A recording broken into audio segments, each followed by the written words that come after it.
आता जसं तुम्हाला बोललास की ते पापा एक पोलीसमध्ये होते, तर मग आता प्रत्येक जे आता पोलीसमध्ये आहेत त्यांची इच्छा काय असते पप्पांची की आपला मुलगा पोलीस भरती व्हावा, IPS व्हावा, असं म्हणजे त्यांचं हो. असतं की त्या फील्डमध्ये जास्त नाव करावं.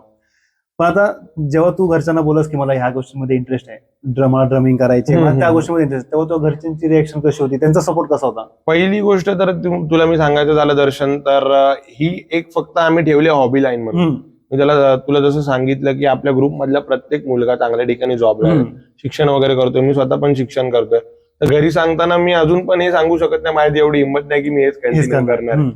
तर कुठे ना कुठेतरी म्हणजे हा एक तुला हॉबी म्हणून आपल्याला पुढे न्यायचा आहे, एक आवड म्हणून. कारण का जर खरंच तू बघशील काय काय ठिकाणी आहेत म्हणजे प्रोफेशनल शोला वगैरे तुझं जाशील तर तिकडे तुझं लाईफ सेट होऊ शकतं. तर तुम्हाला करायचंय तर ते मी मागच्या पॉडकास्ट मध्ये पण सांगितलं होतं की तुम्हाला जर करायचंच आहे तर तुम्ही प्रोफेशनली शिका, पूर्ण सगळं शिकून वगैरे करा.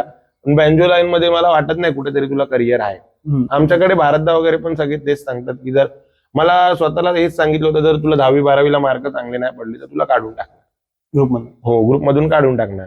कारण का कुठेतरी शिक्षण पण महत्वाचं आहे आणि घरी पण मला याच गोष्टीवरून सोडलं की कामधंदा तर करावाच पाहिजे. मी पण हे स्वतः तुला सांगेन की तुम्हाला कुठेतरी जॉब वगैरे करायलाच लागेल किंवा तुम्ही स्वतःच काहीतरी करा, पण करा. हा फक्त एक हॉबी म्हणून ठेवा.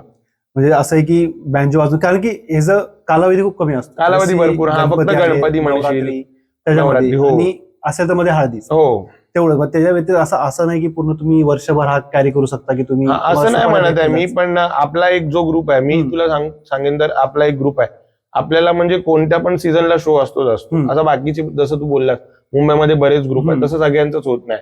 काय काय छोटे ग्रुप आहेत, काय काय मोठे ग्रुप आहेत, सगळ्यांना शो नसतात. त्याच्यामुळे काही ना काहीतरी कामधंदा पण केलाच पाहिजे.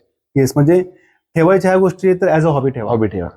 म्हणजे तुम्ही एक तुमचे एक मेन स्ट्रीम, तुमचं एक मेन लाईन पेमेंट, आणि यातून येणारं पेमेंट वगैरे म्हणजे आम्ही पण कधी म्हणजे ग्रुप मधल्या कोणत्याच मुलांनी की हा पगार म्हणून असं कधी बघितलंच नाही. म्हणजे तो एन्जॉयमेंट म्हणजे म्हणजे एन्जॉय करा, जाऊ वाजवा, की तुम्ही एन्जॉय करा. कधी आम्हाला आम्ही असा विचार पण करत नाही एवढंच पेमेंट आलं, एवढं पेमेंट आलं, एवढं जास्त आलं, असं कधी विचारच केला नाही ना. घरातल्यांनी मला कधी विचारलं तुला किती पेमेंट आला.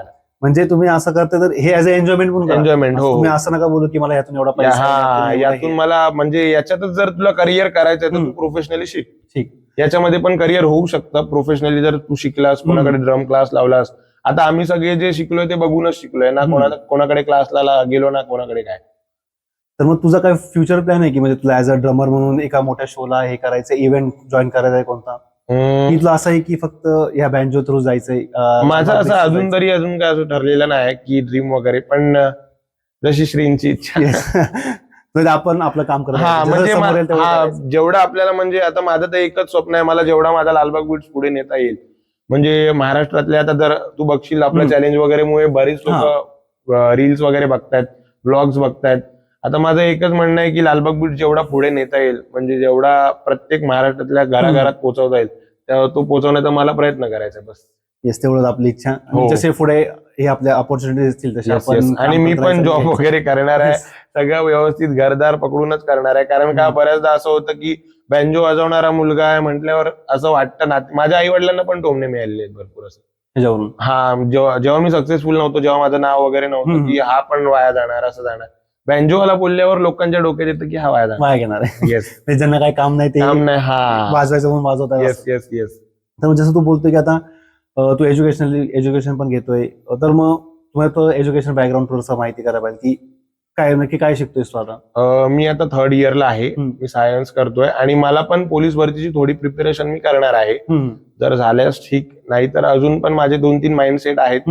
तर मग ते तू मॅनेज कसं करतो? जसे कॉलेज असेल, आता कॉलेजमध्ये आणि नाही, कॉलेजच्या जागी कॉलेज आणि शोच्या जागी शो. म्हणजे जेव्हा शो असेल तो थोडा 10-15 मिनिटं आधी निघेन कॉलेजवरून, पण कॉलेजला वेळ देतो पूर्ण. म्हणजे पूर्ण जे ह्या जागी ते त्या जागी, बरोबर, जे त्याला आपली जागा देऊन त्याची. हो, कारण का ते पण तेवढंच महत्वाचं आहे. कारण की कसं एक गोष्ट नाही बोलत दुसरी काम करायला. बरोबर.